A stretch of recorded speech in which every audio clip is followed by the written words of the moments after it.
the possibility of training in Goa. And yeah, you're all very welcome. Let's get started. So topics covered: who we are and our training, why study in India, visa, flights, weather, cuisine, what to pack and bring, the local culture and area, accommodation and our center. I think we have someone in the waiting room there. The journey to teaching and beyond. So our webinar length is 40 minutes. We have a recording of this webinar. So if you miss it, or for anyone attending by the recording, hello. But if you need to rush off, we will be sending out the recording to you. As I said, my name is Eveanna. I've been working with Himalaya Yoga Valley for about 13 years now. I'm currently in Goa. Our center we are just preparing for our first training in 4 days. So it's nice and busy, all hands on deck, and we're really excited to have our first full season since the world turned upside down. So everybody's ready. The dogs are waiting at the gate and the villas are spotless and everyone's ready to go. The Shala has had its first puja today to give it the blessings that it needs, and we're ready to go. And this webinar really is to help you decide if you would like to join us in India. So let's move on. So Himalaya Yoga Valley, who are we? You probably already know, if you're at this webinar, a little bit about us. And I'm not going to spend too much time on this because this information is all on our website.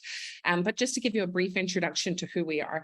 So we have over 15 years of experience training yoga teachers in India, Ireland, and a few other locations as well, Thailand, Spain. But our main centers are located in Goa. And also we have 2 centers in Ireland. So we've been in Ireland for about a decade now and coming up to 20 years in India, started in the Himalayas, and we've had our center here in Goa for around 15 years. So on all of our teacher trainings, one of the things that makes us really unique is that we have 8 specialist teachers dedicated to each specific subject. So instead of coming on a teacher training and having 1 or 2 teachers teaching all of the subjects, we have got amazing boffins, completely passionate about their subject, and they are dedicated to each area.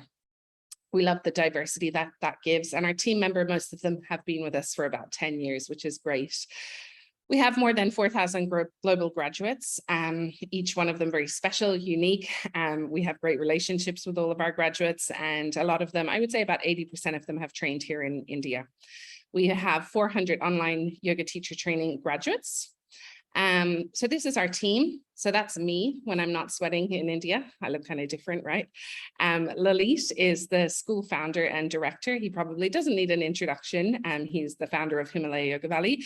Lalit teaches asana. He teaches mudras. He teaches essentially helps you dive deep into the practice and the methodology around yoga asana as per his lineage, which is the Ashtanga Vinyasa method from Mysore, and also from his studies during his time when he was studying in North India in the Himalayan Institute.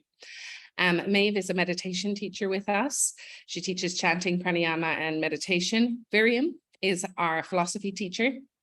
She teaches essentially about the non-physical elements of yoga, the historical references of yoga, the sutras, the 8 limbs, and really fascinating stuff. She's from a Kundalini background and she's an incredible teacher.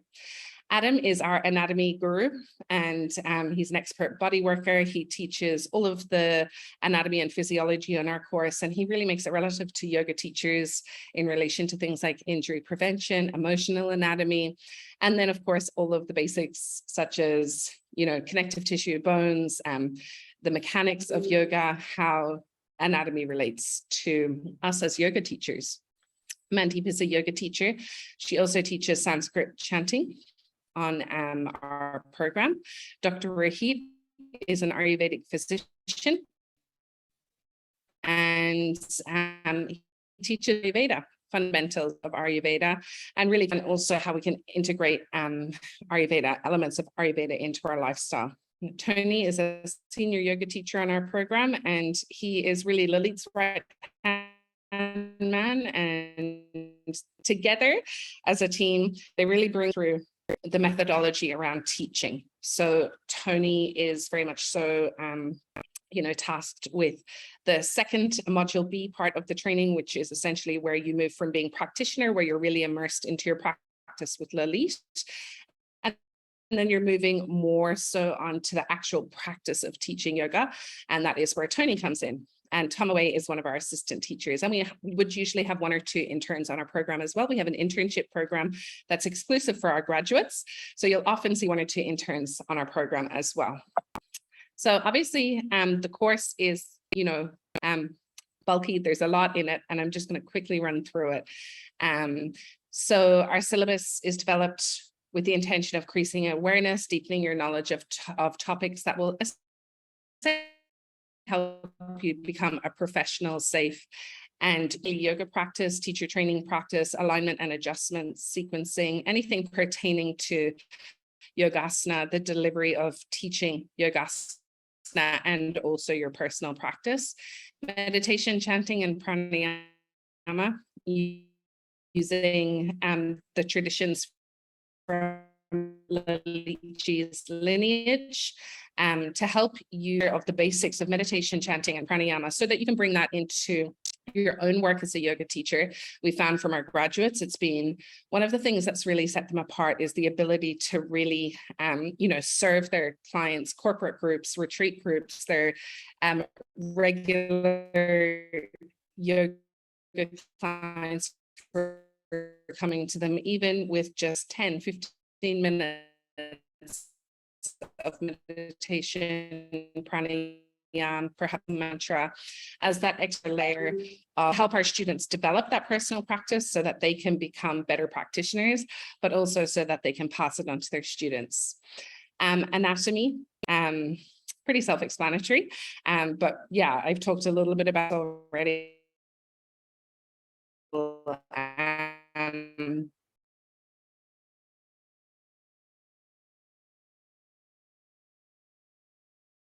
In physiology of yoga with Adam, who is relationships, digitally utilize, practice deepen, and of yoga.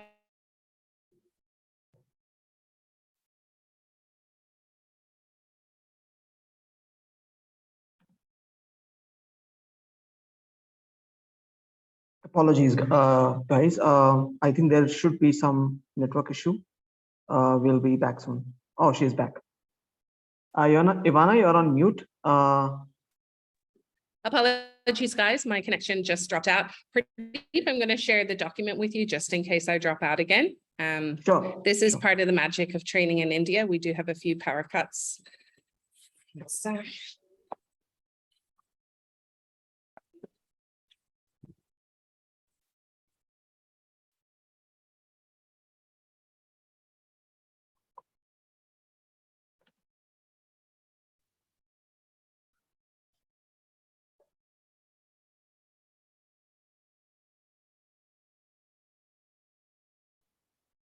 Guys, give us a minute. I'll share the presentation right away.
Sincere apologies, everybody. I've just moved to another connection. My apologies. One of our power sources just went out. My sincere apologies. So I'll get straight back into Pretty. Can you just double check it's recording, please? Yes, it is. Fantastic. Okay, so get back to where we were. Okay, so our syllabus, apologies about that.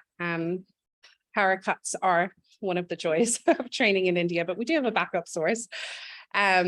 So yoga lifestyle, that essentially is looking at how we can integrate some of the more traditional indigenous elements of practices pertaining to sattvic practices, pertaining to things like kriyas, also record keeping around our practice to essentially improve our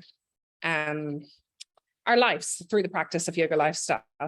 Ethics, so this is modern day yoga as an industry, as you know, a body within itself, and how again we can draw on the more traditional elements that are in existence around the yamas, the niyamas, and just really exploring the modern day ethics and sometimes lack of in yoga, and how we can build better yoga communities, how we can essentially foster better relationships with our wider community, our students, through better practices. So that's a really interesting class. It's one that I teach. It's conversational.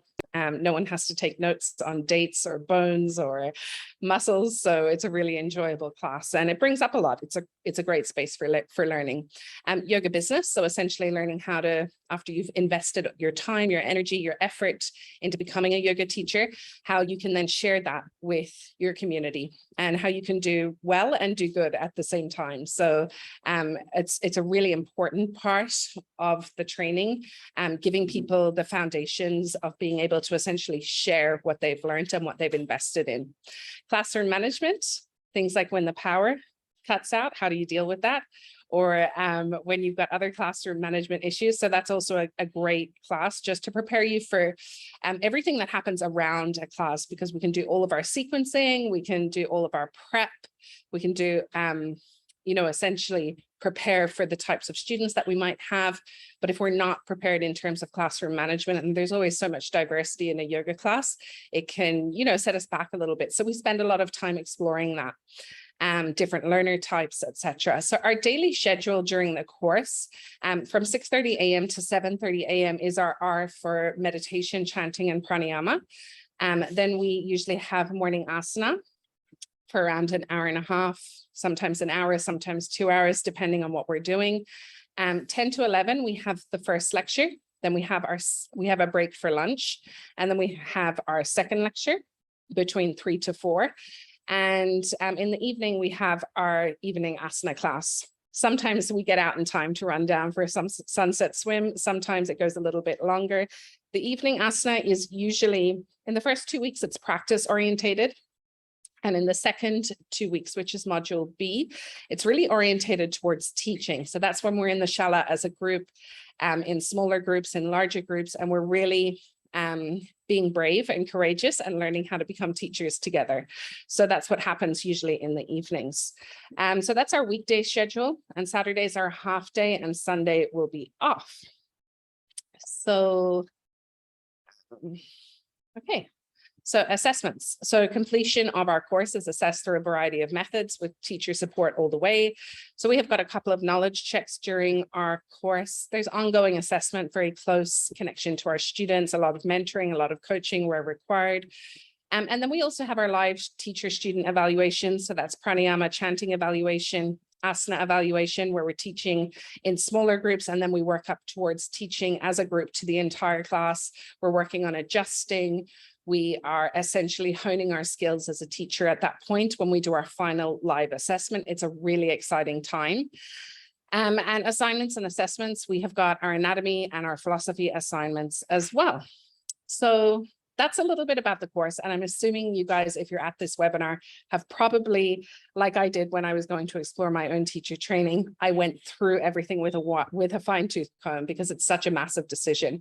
So I'm assuming you guys have got a bit of knowledge around the course, but obviously, if you have any questions pertaining to the curriculum, the course itself, the style of practice, or anything else, feel free to ask at the end of this session or drop us an email or a chat. But why train in India? So obviously India is the birthplace of yoga. It's the home of yoga. And, it's why we really love to train students here. I suppose in India, really, yoga and life are not separate. You're practicing in the shala, you're coming out of the shala, you're still hearing chanting, you're hearing the bhajans you may have been singing in your training. Life and yoga are very much so weaved together in India. And it's a really great opportunity to see that it's not just rolling your mat out for an hour.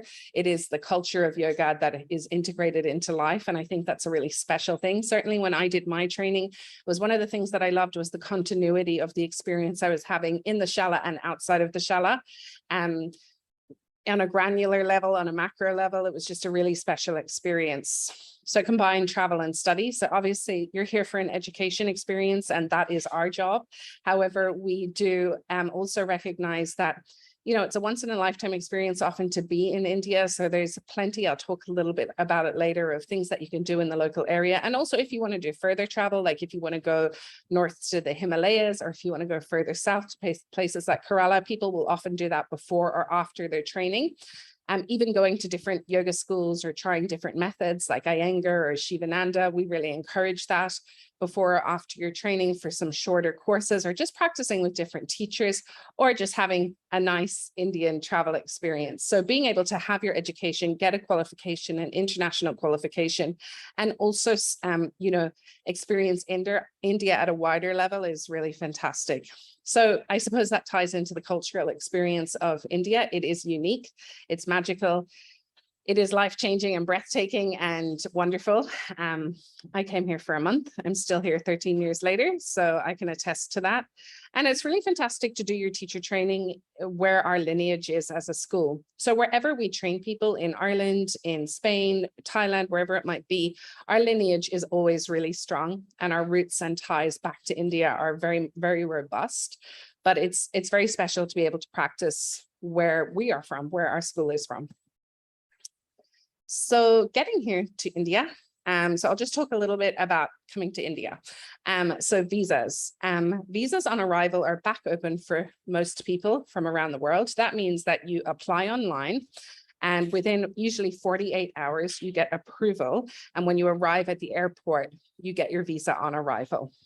For some countries like the UK, there's still a paper visa application. The visa on arrival will give you 30 days. So that's perfect if you're coming for your teacher training with like a day before or a day after. And now this month, they're extending that to 90 days. And if you wanted to get a 6-month visa, you could do that via paper, irrespective of if your embassy was giving on arrival or paper visas. For people in places like the UK and Canada, you can apply for a paper visa from your embassy. If you're in the UK, it's really important that you're giving yourself around 20 days for that whole process to happen. You can also use agencies if you're in the UK or Canada, and they will speed it up to about a week. But generally speaking, for most people, it is on arrival. If not, getting a paper visa is quite simple. I think it's around £80 in the UK. It's around 60 euros, I believe, in most European countries, and I think around $120 from the States and Canada. So flights to India, if you're Googling flights to Goa, you're probably going to be coming up with some pretty high price points. So certainly whenever I travel to Goa, which is 4 or 5 times a year, or back in between Europe or wherever I may be going, I would always check to one of the major cities first. India's got an incredible network of local domestic airlines, very high standard. It's a very competitive industry. So really high standard in terms of the aviation industry here, and a lot of flights into Goa. So if you are looking and you're just searching from your city to, let's say, Goa, for example, I don't think it's usually the most economical way to do things. What I would always recommend for people is to search from any major hub that's close to you. Let's say Berlin or London or, wherever it might be, any of the bigger cities closer to you to a larger city in India. Okay, because to get a flight from a large city in India to Goa is usually only around $100. But if you're flying directly into Goa, it can prove a lot more expensive. The other thing that I recommend people do is look to the Middle East. So going from wherever you are to somewhere like Dubai, the United Arab Emirates, anywhere like Sharjah, Dubai, Abu Dhabi, and then getting a flight from there. It's only 2.5 hours, 3 hours from there to Goa. And you can fly directly into Goa from those places. So Qatar, Abu Dhabi, Dubai, any of those areas around those major airport hubs, you can get flights basically directly to Goa, bypass the larger cities in India, and that works out as really economical as well. Of course, you can search. Sometimes there are good direct flights to Goa, but generally speaking, whenever we're traveling, I know everybody's on a budget, so that's generally what we recommend for people.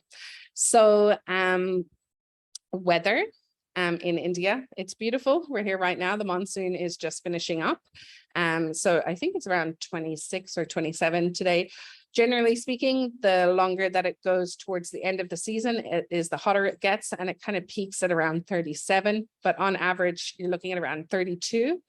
Goa has beautiful weather. Generally, when you're in the shade, it's not so hot. It's not really like Southeast Asia, where it's very kind of humid and muggy. And there is some humidity, but generally it's more of a dry heat. So when you're out of it, it's not as intense. Obviously, the monsoon is finishing up now, so we have very little rain, sometimes a scatter between now and November, but that's it. Basically, you can leave your woolies at home and enjoy the sunshine. It's gorgeous. So cuisine, obviously, India is the land of amazing vegetarian food. And if you're a plant-based yogi, you will be spoilt for choice. If you're not, you'll also still survive. There's plenty of seafood, meat, whatever options that you want, but it is a great chance to, basically eat the majority of food that the locals eat, which is generally vegetarian food. For anyone who kind of, is new to Indian food, especially in Goa, there's so many different cuisines here. There's, very plain food, there's French food, there's Thai food, there's a lot of different restaurants here. So you'll be spoiled for choice here as well. Even if you are a little scared of the spices, you can kind of gently ease yourself in. But I'd highly recommend eating what the locals eat, which is healthy vegetarian food. So let's move on. So what about when you get to our center? Oh, did I miss something? 1 second, apologies. No, I did not. Okay. So rooms, restaurants, localities, security. So at our center, we basically have a small center with 5 villas, and it's on a quiet kind of country road. It's about a 7-minute walk to the beach, and it's on a quieter kind of more isolated area. So it's not very built up, it's not very touristy, and it's perfect for yoga. So basically, our rooms are very simple, clean, colorful, nice rooms. And we have got air conditioning in some of the rooms, and some of the rooms without air conditioning, depending on your preference. We've got private rooms, and we've also got shared rooms starting at around €12 per night. So nice and economical as well. Our restaurant serves vegetarian food, and if you're attending our teacher training, included in your teacher training is brunch and dinner. So really nice, healthy vegetarian food, plentiful, diverse, lovely, great chefs in our restaurant. And you can also get things like smoothies throughout the day and coffee, tea, whatever it might be. Security, we have 24-hour security at our center. It's not required at all. It's more really for people's peace of mind. We live in a very small village. Everybody knows us. It would be very difficult for any crimes to happen here. We would all know each other. So it's a very small locality that we live in. It's very safe. We never lock our doors. It's a really quiet area. But I suppose for a lot of people traveling from overseas, knowing that we have security, especially if they haven't been to, other countries before, it's more of a reassurance for them. So we have CCTV, and we also have 24-hour security. And we also have 2 guard dogs who need to be fired because all they do is lick people. And yeah, they're not very good. No, they're not actually guard dogs. They've adopted us. But yeah, it's a very safe place to be. And yeah, it's a nice little space of sanctuary for everyone. So when we are, there's just one point that I think I missed there. Yes. So coming to our center. So if you get to Goa Airport, how do you then come to our center? So we will arrange a local driver to collect you from the center. I think I had a few questions earlier about like if people need to take cash out or what they need to do when they get here. All of the drivers that we send, we've been working with for about 10 or 15 years. They're local guys in the village, and you can a lot of people, the flights kind of come in the middle of the night. So it's great for us to be able to be reassured knowing who's collecting you, and they'll bring you straight to your center, and you can head to your room and rest and relax and not really worry about anything like changing currency or anything then, because we know the drivers, and you can fix them up later. People often ask, do they need to change currency? You can't get rupees outside of India, so you'll need to change it when you wake up the next day, and that's perfectly fine. We can arrange your taxi, as I said, for your pickup. If you prefer to get your own, you're also welcome to get from the government operated taxi stand there. We're about an hour and a half from the airport. Yeah, so like I said, we know all of the drivers, and they're safe, very good drivers, and it's easy to get here. And once you're here, you're in the nice little bubble of Mandrim. So the local area of Mandrim is it's a small village. It probably, like, it's a beach strip. When you go down to the beach, there's probably about 10 restaurants on the beach. It's lovely golden sand. The water is very warm. It's the Arabian Sea. Gorgeous sunsets. It's peaceful. It's, you know, very interesting. There's a lot of life on the beach, a lot of activity, a lot of people doing yoga, beach sellers. It's a really nice energy on the beach. And yeah, there's also so much more to do in Goa than just beaches. Goa was a Portuguese colony, so there's some incredible architecture here, old churches, but prior to the colonization, obviously there was the most beautiful, wonderful architecture as well, indigenous architecture. So you've got incredible temples here, forts, so much to explore. You can do hiking. There's, you know, stand-up paddleboarding here. You can do surfing, you know, exploring the old churches of Goa, the temples. In terms of nightlife, you'll be too tired to go out, but maybe on your last weekend, there's plenty of great restaurants and places to go in Goa as well. So usually that celebration happens after the blood, sweat and tears of becoming a yoga teacher. And if, you know, there's great markets as well. So there's really nice shopping. In terms of what to pack and what to bring, really India has everything. Pack light, you know, light clothes. Obviously you'll be bringing your yoga gear. If you've got any medications, bringing them with you, that's important. But you know, things like sweat towels, and really, you know, mosquito repellent from home if you want to get herbal mosquito repellent. But really pack, I would say light, as in light clothes. Bring something that covers your ankles and your shoulders for things like visiting temples. Goa is very relaxed.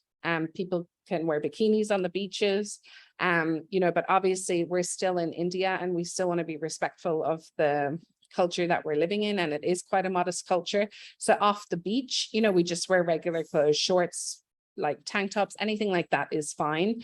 If you're traveling in other areas in India, it's a good idea to cover up a little bit more. But Goa is very relaxed indeed. So where we are, Mandrim Beach, it's a little fishing village. And yeah, like I said, it's a small community. People love to have people coming from around the world to practice yoga here. They're very proud of that. And we've been in the community for a very long time. It's safe, it's relaxed, it's friendly, and it's India light, I would say. You're still getting all of the experience of India, but it's in a tropical, quiet, small location. So it's great. You're getting to experience the culture of India without kind of sometimes the overwhelm that can come with it. But I do recommend traveling if you can as well. Places like Rajasthan, the Himalayas, India. If you came every year for 20 years, you know, you just hit the tip of the iceberg. There's so much to explore. and it's worth doing. It's a very safe, incredible country, actually. So trying to think. Eveanna, can we take Oh, a quick break and answer one of the questions? Interesting. absolutely. Go ahead. Monica asks, are there any organized excursions on Sundays, and does the school have a uniform? Does the school have a uniform? So we basically have a t-shirt that we practice in. It is white. That comes from Lalit's lineage. So in his ashram, people wear white. We used to wear full white, but it wasn't as practical for people. So you could wear whatever you want within reason, with modesty in mind as well. We're working with a lot of different teachers, like leggings, shorts, whatever on the bottom. And then we do have t-shirts for a uniform. Yes, we do. And in terms of organized excursions, so we would basically have like a list of excursions that people can go on, and then we would organize them for any groups that wanted to go. So basically, when we're looking at excursions, it's things like the boat trips, like going out on the Arabian Sea. It's really beautiful. You're going out on the fishing boats. You're seeing dolphins, you're getting to see the coast from the sea. It's a really special journey. A lot of people will do that at sunrise. So it depends on, which students want to do what, but we would basically, yes, have a list of things that people can choose to do. And generally the students will say, okay, there's 5 of us who want to go to the fort, or there's 10 of us who want to go to the temple. But we give you all of that information, and then we organize the drivers for you guys. And yeah, absolutely. We are used to doing that. We do it a lot more in the retreats daily. So we're used to organizing those trips, etc. And certainly on the weekends, a lot of the students will do it. I would caution you to say that the teacher training takes a lot of energy. There's a lot of learning, there's a lot of energy. So I would say in terms of expectations, I would imagine that like 2 trips over the month, like 2 weekends rather than the 4 weekends, would be more realistic. And then smaller trips, during the week, perhaps heading to some of the markets or what have you. But yes, absolutely, we help to organize those. Do we have any other questions, guys? I see 3 in the chat. Let me have. Yes. What's the max group size? So our max group size is 28 students. On average, we have around 20 to 24, and our max group size is 28. We have got, like I said, 8 teachers. We've got a really good student to teacher ratio. It's one of the success factors of our program. We've also got a very hands-on team, and it's an very established training. It is very progressive in nature, in the sense that it starts off foundationally, and each class builds on the class beforehand. And really, we're trying to get you to the point of being a confident professional teacher without even knowing it's kind of it happens. It feels organic, but it is definitely very structured. And it's very much so a tried and tested program, and something we always improve on anyway. Every single time we run a training, we try to improve on the last training. But the system that we have, it is immersive. It is very intensive. It's enjoyable as well. It's challenging, definitely. But it's also really rewarding. And in terms of the groups, group size, what's really important is the structure of the training, that we start off teaching each other in pairs. Then we move to groups, like 4 groups, and we're working through the series. So our series has around 38 asana. And essentially, we're working through a particular teaching series, the Himalaya Yoga Valley teaching series. And it's an intermediate series. It's very easy for that series to be brought down in terms of, inclusion and accessibility. It's very easy for that sequence to be catered towards more beginner students, but it is an intermediate sequence. For every single asana that you're learning the modification, you're learning the benefits, you're learning, basically we have something called the blow by blows.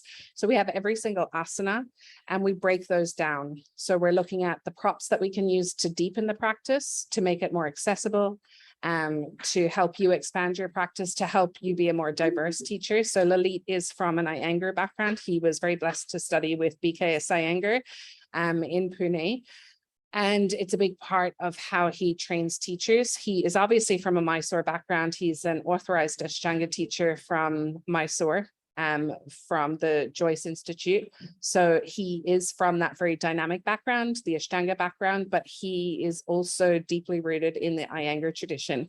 So with that in mind, it's a fantastic blend. You're blending, you know, definitely a dynamic Ashtanga vinyasa type of practice, but it is so accessible. And we're teaching you to deepen your practice, you know, basically through the use of a very refined alignments and essentially helping the body to open through precise alignment that keeps us safe physiologically, anatomically, and that we can deepen our practice, but that we can also refine. And that when we have students coming to us who will definitely, you know, be diverse, you're not going to start teaching and have 20 yoga teachers arrive at your class. You're going to start teaching people who are already practicing yoga have teachers. So the likelihood is when you guys graduate, and this is certainly, you know, we have an immersive, intensive focus on personal practice. And when it comes to teaching, we're really aware of how it needs to translate. So, you know, there's two streams. There's your own practice on the teacher training. And then there's the reality of when you get home and you start teaching, quite often that doesn't translate. So with that in mind, we really utilize a very accessible practice where you can have beginner, intermediate, and advanced students in your classes, and they're all catered to, they're all spoken to, everybody is included. It's a very accessible sequence when we introduce the props and the Iyengar element to it. And as I said, we're talking about groups. Sorry, I'm going off on a tangent. But basically, when we start working together in groups, we're starting off working in pairs. So sun salutations, we're doing our blow by blows, we're breaking down every single asana, we're learning the contraindications, the benefits, the cues, the key muscles, the energetics connected to it, the chakras, but really a strong focus on the alignment. We're also learning the adjustments for each asana. And so we start off in pairs working together at very early stages, actually week 1. And then we start progressively working towards, you know, being in groups of 4. And then we're teaching more of the sequence. And then we're working in groups to teach the entire series as a group broken up to the rest of the class. And that's essentially when we're doing our final pracs. But it's a fantastic sequence. It's a really great blend of lineages. It's a really great blend being the Iyengar and also the Ashtanga method. Lalit is, you know, he's pretty agnostic when it comes to styles. He very much so believes, whilst he has so much respect for all of the methods he's trained in, he's definitely agnostic in the sense that he believes in practical application that is relevant to who you're teaching.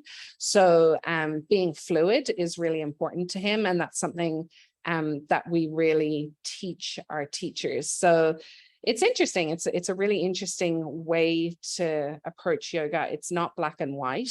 It's as nuanced as the people you will be serving through yoga. And yeah, that's how we teach. That was a really long answer to how many people are on a group. I went off on a bit of a tangent there, apologies. So I'm just going to have a look in the chat there. You're welcome, Monica. As the course starts on a Wednesday, can we arrive one day before? Absolutely, you can arrive one day before it. You're very welcome to, or 2 days, and find your feet. I would actually recommend that if you can, just to find your feet, especially if you're coming from Europe with jet lag and the likes. Generally, like after the course finishes, it's such a high, like I recommend people come before rather than stay after, because you really peak when you graduate and you've got your graduation, and then you're kind of like, okay, what are we doing now? So I would always tell people if they're going to travel to try to do it after the course, because you're going away with this qualification, not just the qualification, but the skill set, and you're leaving on a high, and it's a nice thing to do. So I would recommend coming earlier and then traveling after your training, if you can do it in that order. Malaria, no, it's not a concern at all in November. Malaria is very much so related to water. So it's a waterborne illness, and there's no water in November. So in the monsoons, you generally in Goa, it's not a hotspot for malaria. It's very rare. I have never heard of anyone having malaria in Goa. However, I'm not a doctor, and I'm not saying that you know, you shouldn't talk to your own doctor about this, but it is a waterborne illness. So in November, because the monsoons have finished, there is nowhere for malaria to kind of exist. You're welcome, Vagia, absolutely. So actually, would anyone like to switch on their mic and ask a question? Okay, I've got another one. Do we need to have any vaccinations when traveling from the UK? So I think, you know, when I first came to India, I definitely got my hepatitis B booster and my hepatitis A booster, but I was traveling kind of extensively. Goa is one of, I suppose, the benefits is if you're coming just to Goa, one of the things about Goa is it is in terms of like hygiene standards, in terms of like infrastructure, it's pretty good. So you're kind of worried less than if you were like, you know, somewhere like Varanasi with like a lot of open water and perhaps open sewage, etc. Goa it's coastal, so the infrastructure is better because the education levels are higher because it is a coastal area. That's just how it works. So it's quite developed compared to a lot of parts of India. And therefore there's a few, like, you know, there's a lot less to kind of worry about, I would say. When you're traveling around the rest of India, it depends on the seasons with vaccinations. What I would do actually, and what I did was I went to a doctor from Sri Lanka. And she was like, this is what's on the list, but this is what you need. And a lot of people, you know, will go to a doctor from Southeast Asia because they actually know. For example, saying India, that you need vaccinations for India. India is huge. It's a massive landmass. And what's happening in North India right now versus South India, they're two totally different climates, two totally different sets of rules. So if you get a doctor and you're going for vaccinations, tell them where you're traveling to and ask them to get a little bit more localized before they're prescribing anything to you. So for example, I think I was offered like typhoid vaccines, but I was only coming to Goa and it wasn't necessary. However, definitely my hepatitis B and my hep A, I got updated. I took malaria tablets for a month, but it wasn't required. I realized when I got to Goa that there wasn't any malaria there. However, if I had been here in the monsoon season, they probably would have been required. But obviously people live here all year round without taking malaria tablets. So I would say, yes, your hepatitis has to be up to date. Your polio is probably up to date if you were a child and got vaccinated anywhere. If it's not, you can check. Yeah, and talk to your doctor, because obviously, you know, that's really important that you're talking to a doctor, and try to go to a Southeast Asian doctor, because they actually, the WHO will just give a blanket going to India, get these vaccines, but quite often they're not required dependent on the area. So, and do a little bit of research yourself and go to your doctor with that research and just say, this is what I found. Can you confirm this is correct, or what have you? Eveanna, may I Yes. add one point to Of what you course, just said? please do, Sure. Pradeep. I think Laura was also, I think it's also a need to mention that from the context of COVID-19, right? So Yeah. from the UK, if you are coming from the UK, there might be some requirements like providing proof of vaccination or negative test reports when you check in. That's a So, great point. So the requirement is, if you are vaccinated, you do not need a PCR test. If I've just traveled here with my two kids, and I found this out the hard way because I didn't read the fine print. My 5-year-old and my 7-year-old are not vaccinated. I am, and I was like, okay, let's go. And we were at the airport in Doha, and they were, you can't come in because you don't have, your kids aren't vaccinated. You have to have a PCR test. So if you're not vaccinated, you do require a PCR test that's been done 72 hours before you're within 72 hours. And that's the only requirement. If you are vaccinated, you do not require that. So yeah, I think we had one raised hand. May I ask somebody, if you can switch your mic on. Yeah. Can we leave the premises on Saturday and Sunday after the course? You can leave the premises anytime. You do have to attend all of your classes, illness or injury notwithstanding. So attendance, 100% attendance is required. We're a Yoga Alliance organization, but more important than that, we don't want you to miss a second, because all of the information is just crucial, and it's an intensive month. Like if you're doing an online training, you can go back and watch recordings. You have the benefit of technology. When you're on a 1-month training, you've got like this 28 days to really pack it all in, and our course is very intensive. So Illness or injury notwithstanding, you are required to attend all of the classes, but your free time is your free time. You're very welcome to go explore, enjoy, like you're coming to India as well as a travel experience, and to make, you know, good friends on the training, and to have like, the teacher training is two experiences, I would say. Like, it's two journeys. You come and you take the journey of becoming a yoga teacher, and that is a journey. I will say that now. You know, everyone who's done the teacher training, including all of our team who work on the teacher training, you know, it is a big journey. You're challenged, you're vulnerable, you're learning something new. You may be somebody who's practiced yoga for 15 years, and then you get on the mat and go to teach it, and you realize, whoa, this has got nothing, you know, very little to do with my practice. This is a whole new methodology.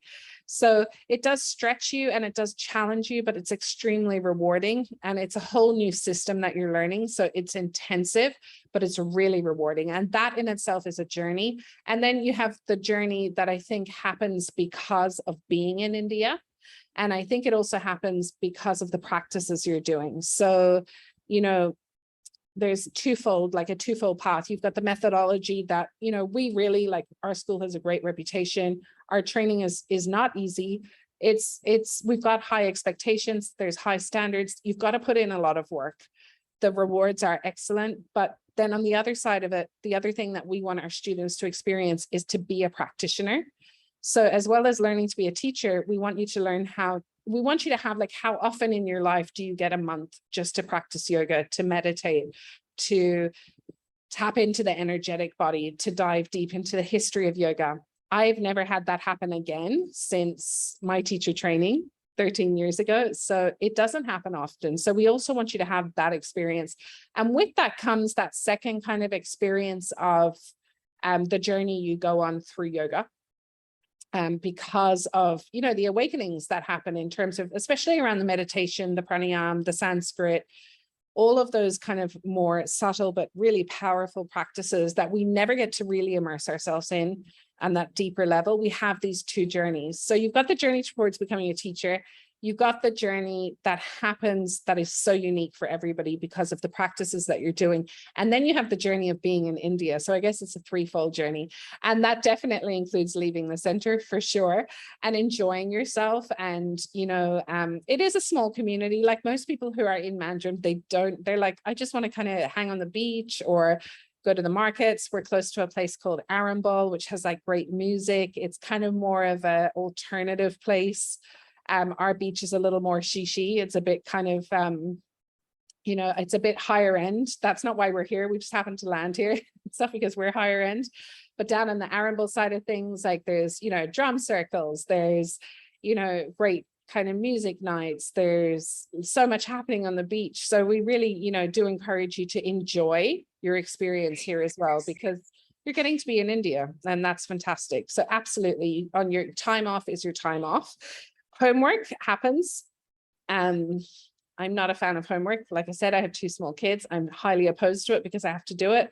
But unfortunately, you do have time that you have to put in outside of the course hours in the evenings. Not unfortunately, because it's worth it. But you do, I would say over the week, you can imagine like 40 minutes in the evening each evening, but you could of course do it in your lunch break. You could do it in the morning. That is the time outside of the shala where you're really working on becoming fluent in cues. So irrespective of how much you learn, a lot of teaching yoga is about repetition of cues. It's about really, you know, becoming fluent in the language of teaching yoga. And it's something that you're probably is going to be brand new to you. It's very different to your own practice.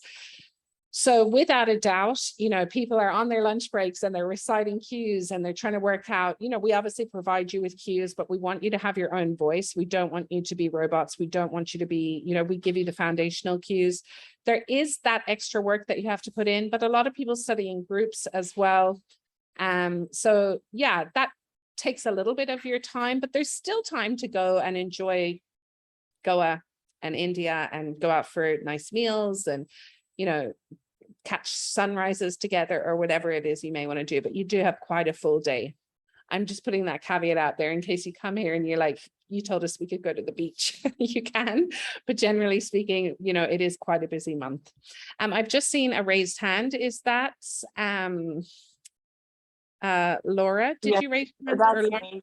Yeah, go Hi, ahead. Eveanna, And how I'll are get you? to the other questions as well. Okay, Pamela and Dealaria, I see that you have 2 questions. I'll get to those. Yes, go ahead, Laura. Yes, I just wanted to ask about the visa. I read on your website to apply online, which I did. There was Yeah. only 2 options for 30 days or a year.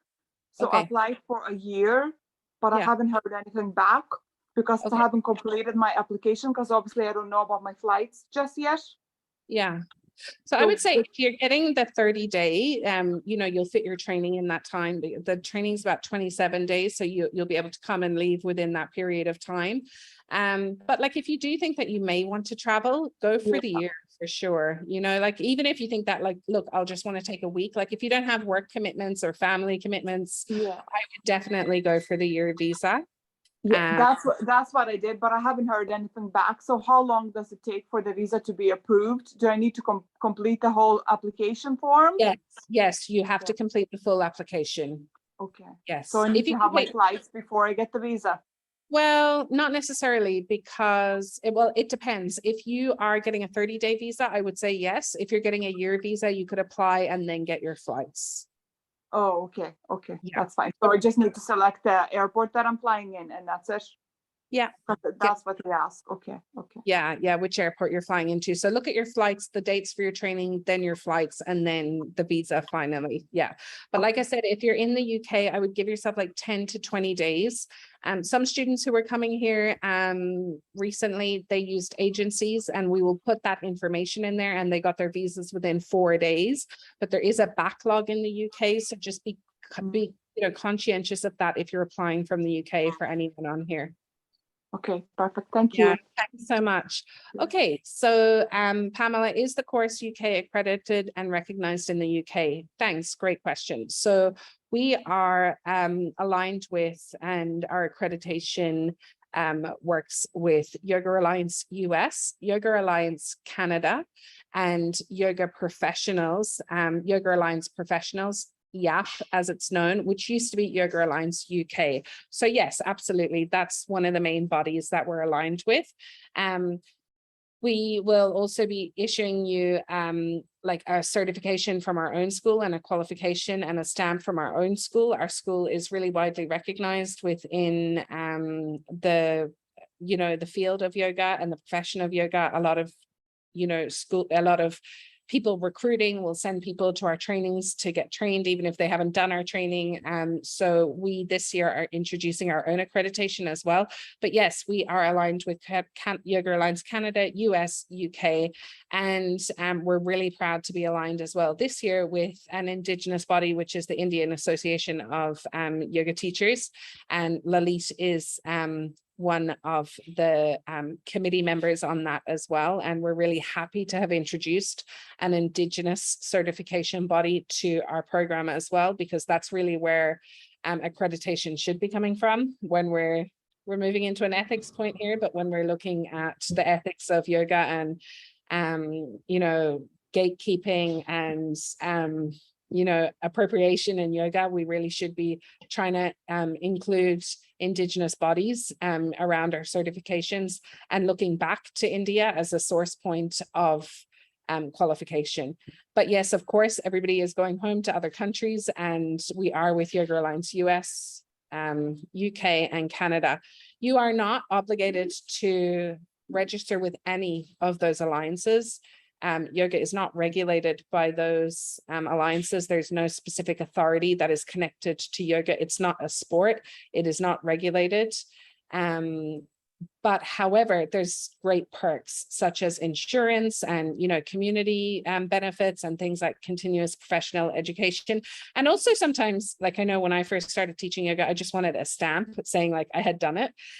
So basically, if you attend our training, we are an RYS 200 and 500. So you get that's a registered yoga school 200. You've probably seen that on our website. You can then become an RYT, registered yoga teacher 200. After you have completed our training.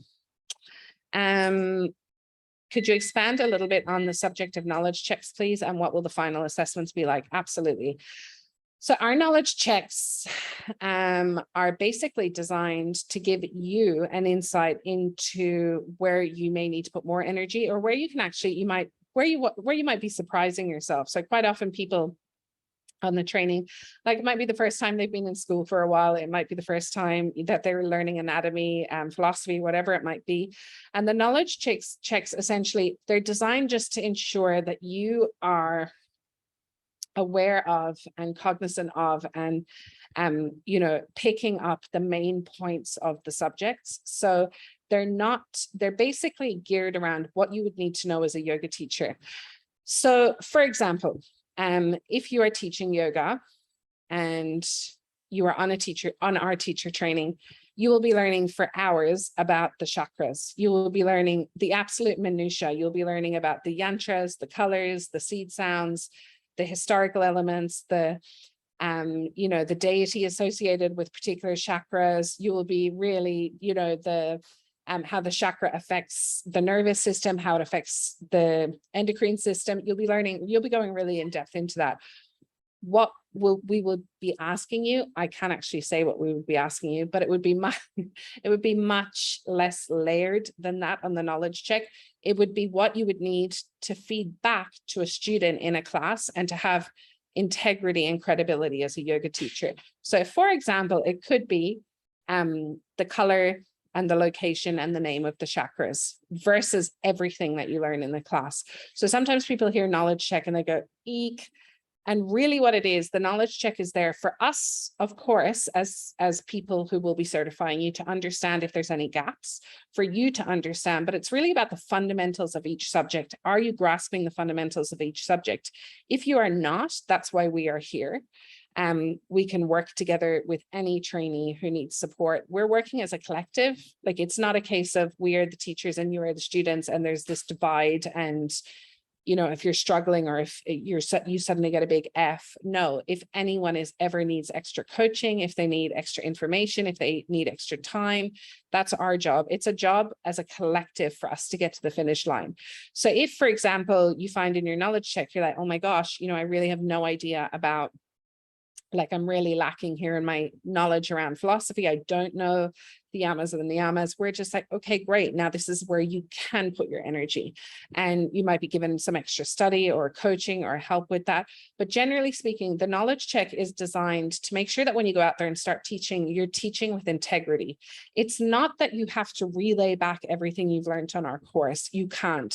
There's so much information. You will be note-taking, hopefully furiously during your training. And like, I'm still going back to my manual and reading things from my teacher training that I took notes on, because there's a lot of information coming towards you. So that is the knowledge check. It's designed to make sure that you have an understanding of the core basics around each subject. And we really want to know that. And we really want you to know that as well. There's 2 knowledge checks during the training. The final practicums essentially is, as I said, you're working from pairs through to groups of 4. And the whole time, we're assessing you and you're getting feedback. So when you're working in groups of 4, for example, over, I think, a 5-day period, you're moving around the shala, you're teaching different parts of the series. Each of your group, you're breaking up different sections of your series. You finish that and your teacher is giving you feedback. You apply that feedback and you come back and teach the next day. And it's like mini sections of the series in smaller groups. And you're just teaching to your group of, let's say, 6 people, and there might be 4 of you. 4 groups of, let's say, 6 people. And so each of you are teaching each other a section of the series. And from that point, we start assessing you, and we start, it's not an assessment, it's more, we start coaching really. And we start giving you feedback, and we start giving you information that will enrich your teaching and improve your teaching. And you're also really learning from, so instead of, like, on a lot of teacher trainings, you will just have one section of the series at the end of the training, and you teach that. And it's kind of like you prepare for that by yourself the whole time, and then you teach it. On our training, you are working very closely with teachers throughout the whole training, especially from the second 2 weeks of the training when we start doing the smaller groups. And you work up to your final assessment, which really is not very different to those days that you're spending in smaller groups. It's just that your group now teaches the whole class. So your group has the sequence of like 38 asana, plus the Surya Namaskar, plus the warm-ups, plus your opening mantras, plus your Shavasana, your opening and your closing Shavasana, and you're splitting that up as a group and you're teaching it.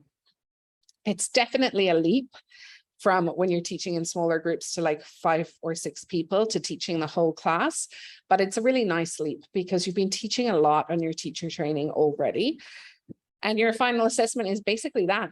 And you are also assessed on adjusting at that point. So when you're not at the front of the room teaching as part of your group, you are on the floor adjusting, and you're with a teacher who is assisting you with your adjusting, and you've been adjusting throughout the training anyway. But essentially, when your final prac is that you're teaching, that we can see that you are clearly giving cues, that you're mentioning some contraindications, some benefits, some energetics, that you're having enough time for silence and space for silence for people actually to connect to themselves. We want to see you give an adjustment or 2. And I won't go too kind of in depth into what the assessment requires, but there's a lot of support that leads up to it. There's a lot of practice that leads up to it. And anyone who puts in the work and the time, you know, will fly through it, and they'll be teaching well by the end of it. And they'll be teaching, you know, usually surprising themselves, you know, when they're on their final, they're like, "Did I just do that?" And it's like, it's good. So it's fantastic. One of the things I would say, like a lot of people wonder, well, what if I can't teach at the end of the training? It's pretty rare that it would happen, but if ever there's a time when somebody is, you know, let's say not teaching to the standards that would serve them and their students, then everybody will always get opportunity to redo their assessment. So it would never be a case of, sorry, it didn't work out for you. You know, if somebody's putting in time and effort and, you know, they have a hiccup on the day, we accommodate hiccups. We accommodate, you're definitely going to forget one side when you're teaching on your final prac. You're going to come off and go, oh my God, I forgot to teach the right side on, you know, Trikonasana. And, you know, we know all of that stuff happens, and it's actually going to carry on happening when you teach as well. So it's not that we're looking for perfection. We do want to see a high level, a high standard, a professional class. And that happens when people put in the time. But if ever during the assessment process, the other thing is, because we're working with people closely throughout the whole training, we can see when there's gaps quite early. From when you start teaching in pairs, really, like somebody might have a language barrier, somebody might be a different learner type, you know, and it's not just like at the end of the training, now you have to teach. It's very progressive. Yes, I see. Okay, so I have a question that I'm saving till the end, specific to my travel dates for Holy Festival in March. Pradeep, you can answer that. So would await to receive the recording of today's webinar. Thanks a lot. No problem. Thank you very much, Sandeep. Monica, do you have a copy of the recommended readings? So are you talking about the textbooks, Monica, that we have? We have recommended readings and we also have textbooks. So just anything that you'd recommend to like start reading early. Okay, sure. So probably what I would do is just dive into the textbooks, all of them except the philosophy one. So the philosophy one, I think, really requires a teacher to kind of, you know, unlock it. But any of the Iyengar books I would recommend. So The Light on Yoga is the book that we utilize for the benefits, contraindications, and when you're doing your assignments, that's really helpful. So I would start with like that. Yoga as Medicine is an excellent book. It's also an Iyengar book. It's incredible. Thanks, Pamela. I'm writing these in chat as you're saying them. Sure. Yeah. Okay, great. You can put them down in chat for everyone's benefit. So Yoga as Medicine, Light on Yoga, Ashtanga Yoga by Gregor Malley. That's an excellent book. It's on our 500 hour, but I love it for our 200 hour program as well. And one that I love, because what it's going to give you an insight to is the really important philosophy behind each of the asana that so gets lost when India, well, you know, when yoga is exported from India. It's actually a children's yoga book. It's called Yoga for Children. Cute. Yeah, and it goes through all of the mythology of all of the asana. And it's really, it's written by actually somebody called Iyengar as well. And it's called Yoga for Children. And it goes through all of the mythology around each of the asana and the history. And I just think that's so lovely to be armed with when you're coming to India, because, you know, Matsyasana is very different to fish pose. you know, when we're thinking about the sage connected to, you know, when we're looking at Lord Matsya and then it changes it, and the whole story connected to that, it's very different to fish pose. And there's such richness in Sanskrit, and there's such richness in all of the asana in terms of mythology, history, indigenous knowledge. So I love that book as well. The Key Muscles of Hatha Yoga by Dr. Ray Long. That is our anatomy book, and it's amazing because it's really visual. And he also has a great website where he does like a pose of the week, and it's very visual, it's 3D. And for somebody like me who loves the chakras and philosophy and all things non kind of anatomical, you know, I'm not geared that way. And that book, basically, one of the reasons that we're on that training is people like me can understand anatomy because of that textbook. So it's great. So that's the Key Poses of Hatha Yoga by Dr. Ray Long. And that is the anatomy book that we use. Okay, great. And I was just wondering about internet. So the webinar is going really well, no? Because I'm not sure if I can get all that time off work. So I'm wondering if it's possible and realistic to be able to connect reliably like 5 to 10 hours a week. Yeah, I would say you could connect 5 to 10 hours a week, definitely, because on Saturday you have got your full day off, and then, you've got like 2/3 of your day off. Your last class usually finishes around 1. Now, are you talking about live meetings with other people? Like, is it time zone? Hopefully not, but maybe. Yeah, if it's during class time, it is like we wouldn't recommend that you miss any. No, not that. But if I wouldn't do that. if you can like schedule them after or even before your classes or during your lunch break, that's fine. We do have people who have commitments back home, and you know, they might take, you know, we've got freelancers, we've got people who have lives. That happens. And, you know, yeah, they've got to keep things going. They've got to keep the wheels moving. And we understand that. And the internet, like, is the internet reliable? No, it's not.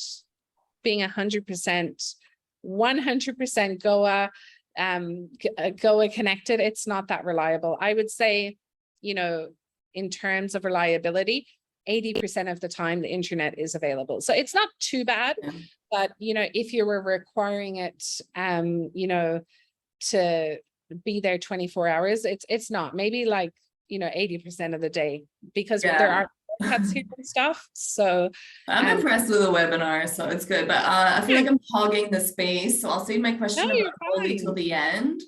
No, go ahead. Yeah, I think it's time for questions now anyway. So go ahead, please ask. I'm just heartbroken because I was planning already on traveling around India with some friends. We're going to end on the Festival of Colors, which is the exact starting date of your 200 March. Yes. So I'm kind of like, help me out. Like, what can I do? Well, you could have Holi here. Holi goes on for a while. It's not just one day, right, Pretty? Absolutely. So you'll be Holi, getting your hair. You'll be getting your hair stained. I know. It's just. You'll be getting colors thrown in your face by teenagers for a whole week. Don't worry. Absolutely. Yeah. So it runs for a week, so no problem with that. Yeah, it's a week long. Holi. Okay. Yeah, like it starts on a particular day, but the lead up to it, and here it's connected to extortion as well. So all of the kids are like, oh, you're wearing white, we won't throw a color at you if you give us 20 rupees. So, you know, again, they tend to kind of drag it out here, which is really cute. But generally here as well, we do our own Holi. So I suppose on the first day of a teacher training, it would be a good way to get to know each other, color bombing each other. But we would always do Holi at our center as well. And then you go out in the evening and it's on here as well. Okay. And it lasts for a week. So if you're coming like on the day, then prior to that, wherever you are, people will be leading up to it as well. Okay, great. Thanks. Yeah, no worries. Any other questions, guys? I think Laura has a question. She has her. Please go ahead, raised. Laura. Laura, do you have a on, question? Laura, you're on mute if you're trying to speak. Sorry, no, I don't have a question. They just that hand up from the last time. Sorry about that. Oh, no worries. That's fine. Thank you. I'm trying to think of if I have covered. Does anyone have any questions about the actual course itself? Does anyone have any questions about practice style or anything else? No? I mean, I think Pamela had one question, but Okay. I don't see. let me I don't see. see her. Oh, I think she's left the meeting. Pamela, if you're watching the recording, you're very welcome to email the question. Yeah, I'm trying to think if there's anything else really. Are there any videos of the training or classes that we can see? No, we don't have any videos of the training. I think we have like videos showing people on the training. We have got obviously our online teacher training program, which has the content of our teacher training in terms of module B. But I don't think we've got any actual videos of the training. No, we have a lot on our YouTube channel of free classes with Lalit that you can attend. So you can kind of see what his style is like. That's obviously really important. But in terms of the actual training, no, it tends to all happen live in the Shala itself. But of Yeah. course, if you've got any questions about the actual methodology that we use or, you know, what the training entails, you're very welcome to ask. We have a question Oh, request Hannah, from you have a Hannah. question. Yes. Yeah. Hi, Hannah. Go ahead. Hi. Hi. So I'm going to go with you guys in November for the 300 hour. Fantastic. Yeah, I'm so excited listening to all of this. I'm getting so excited. But I suppose like regards to the course, like, you know, even within everything, like from the meditation to the chanting to the asana, like, I suppose, is it just going deeper, like learning more? Like, is it more advanced, diving into literally every subject? Like, Yeah, so it's basically a level 2 version of anything that you're learning on you know, on a 200-hour teacher training. So for example, let me just pick something from the air. So for example, sequencing on a level 1 teacher training, you will be learning about sequencing in terms of building a class sequence, the mechanics of yoga. Really, it will be very anatomical. So the sequencing that you'll be learning on a level 2 is on a level 1. It's obviously imperative. It's how to actually put, you know, the asana together to create a sequence to make sure people are physiologically attended to, that they're safe, that they're energetically balanced, that you know, that we're not over sequencing, for example, in back bends versus forward folds, that we're adding twists after our back bends, that we are doing counter poses, and it's very physical and it's very important. Let's say, for example, on the level 2, on the 300-hour training, we have got the foundations of sequencing. We understand the biomechanics around yoga. We understand how to put asana together in a sequence to make a class happen. We understand how each asana builds on the next asana, but also how, for example, the asana from the beginning of the sequence are imperative. For example, opening our hamstrings at the beginning of the sequence is imperative for our back bends. So we have all of that understanding from like our level 1 training. And then on the level 2 training, we'll be reviewing that again, because a lot of people who are attending our training may have done a different 200-hour. So we spend a short amount of time in review. You will be getting workbooks before you come on your training. And the purpose of those are for you to kind of get up to scratch with our standard in terms of like the information I've just given you. great, And yeah. then everyone's kind of on the same plane then when they come onto the 300-hour teacher training, because quite often we have people who do a 200-hour and they may never have even learned how to taught. And it's not a criticism of anyone else's training. It might have just been a different type of training, like a very practice-orientated training instead of teaching-orientated. But then just using the sequencing as an example, when you have an understanding the foundations of sequencing, it is really about the mechanics of putting a class together, each asana, how it affects the next asana, how it affects us in terms, usually musculoskeletal in terms of that way. Level 2, what we explore is sequencing for the systems. So what that means is previously you were learning and sequencing about twists after back bends, for example, and the mechanics of that. In level 2, we're looking at the systems of the bodies that are impacted through twists. So we're really starting to look at how each asana impacts the nervous system, the immune system, the cardiac system, the respiratory system. And it's that second layer of sequencing where we're moving more into therapeutics. Amazing. I would say that the 300-hour training in terms of practice, Lalit is drawing a lot more from the second series, the second Ashtanga series. He's adding like more deeper elements of the Iyengar practice. He's really on the 300-hour. It's geared towards yoga teachers who want to really deepen their practice, which is great. In terms then of the rest of the kind of theoretical subjects, I would say it's more therapeutic. The 200-hour is very therapeutic because that is what's at the heart and core of what we do anyway. That will be never missing from any of our teaching, because we believe very much so that yoga is a process. We believe advanced yoga, for example, is any asana that stimulates a healing effect.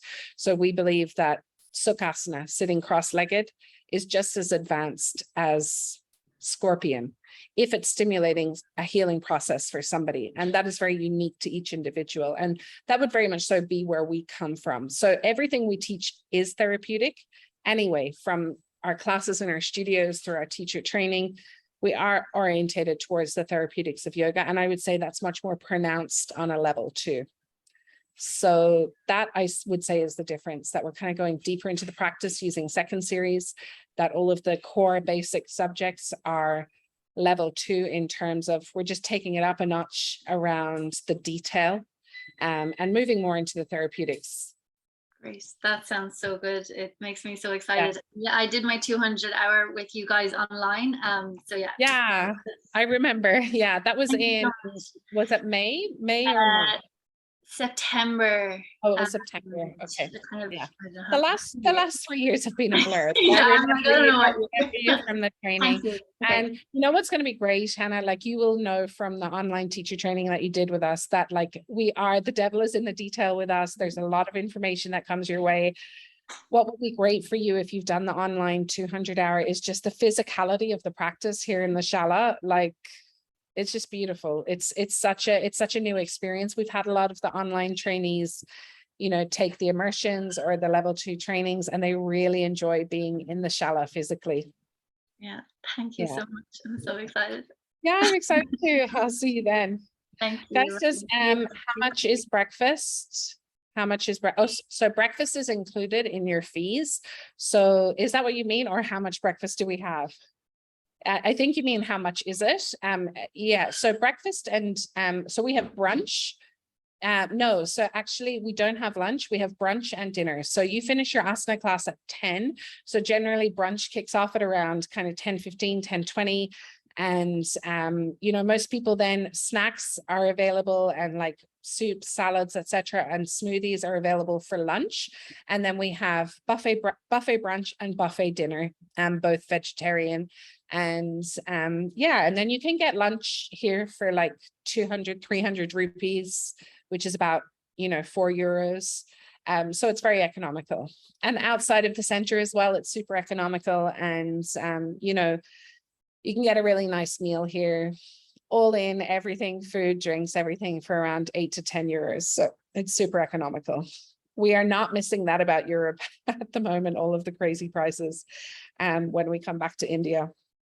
So yeah, you can definitely, that is another great thing about training in India. I didn't have that in there, but just to be able to kind of live nicely for a month and relax a little bit about, you know, output. I mean, I know I've just come from Ireland and everything is just so crazy expensive. So being able to have great food, massage, you know, head to the market and, you know, not to feel like you need to lie down after it from, you know, depletion is a nice thing as well. So yeah, you'll definitely be able to kind of live quite economically here as well, which is great.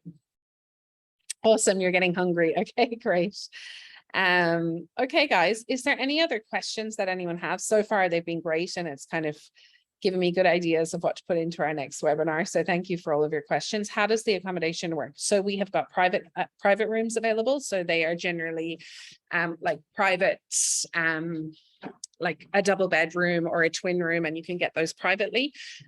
Or we have got triple share, and with dividers in the room, and they're actually like the largest rooms, and they're really nice. They're comfortable. They have a big balcony. I actually love the triple share rooms. And people, like, we have roomies that, you know, I'm just looking at 2 trainees yesterday. They were tagging me in their posts, and it was, you know, they shared a room on their teacher training like 6 years ago, and They've stayed so close ever since, and the triple sharers are always, you know, lifelong friendships, and it's great. But we've got triple share room, twin share room, and private rooms as well. So like I said, I think they start at 12 euros per night. So again, nice and economical. And Mandeep has got all the information about the accommodation. So Mandeep is our yoga teacher and also an administrator here, and she works on the admissions team, and she can send you any of that information that you need. Yeah, the accommodation, the rooms are cleaned every day, very high hygiene standard. They're simple, they're basic, but they're nice, they're colorful. Yeah, I'm just trying to see, actually, do I have any pictures on me? I do not, but I think there's some on the website. No worries, Claire. When can we pay for our accommodation that we have booked? You can pay for that when you arrive, Hannah. That's absolutely fine. Josie, thanks. That's really nice. I'm glad you enjoyed it. I really enjoyed doing it. Thank you. I'm actually getting really excited for our training now. It starts in 2 days. Yay. Okay, guys. Does anyone else have any other questions for me before I go? Please go ahead. Just switch on your mic or drop it into the chat. No? Okay, well, you can always reach out to me by email just through the website, or to Mandeep. She, as I said, is you know, works in admissions. Pradeep, thanks so much for co-hosting with me. And thanks everybody for coming. I'm sure you won't want to watch it, but we'll send you the recording. I'm just going to rewatch that hour-long webinar again, but maybe it's been an hour and a half, has it? But maybe if you missed anything or you want to go back and check, we'll just send you the recording anyway. For anyone who signed up for the webinar, who is watching the recording now, who didn't attend, if you have any questions, please just drop us a line. And to everyone who attended today, thank you so much. It was lovely to meet you all. And yeah, hopefully we'll see you in India, wherever you take your journey for teacher training. I just hope it's an incredible experience for you. It's a great thing to do. And yeah, I must say, it's lovely being in India at the moment. I know I was heading into the winter in more than just a physical sense in Europe, and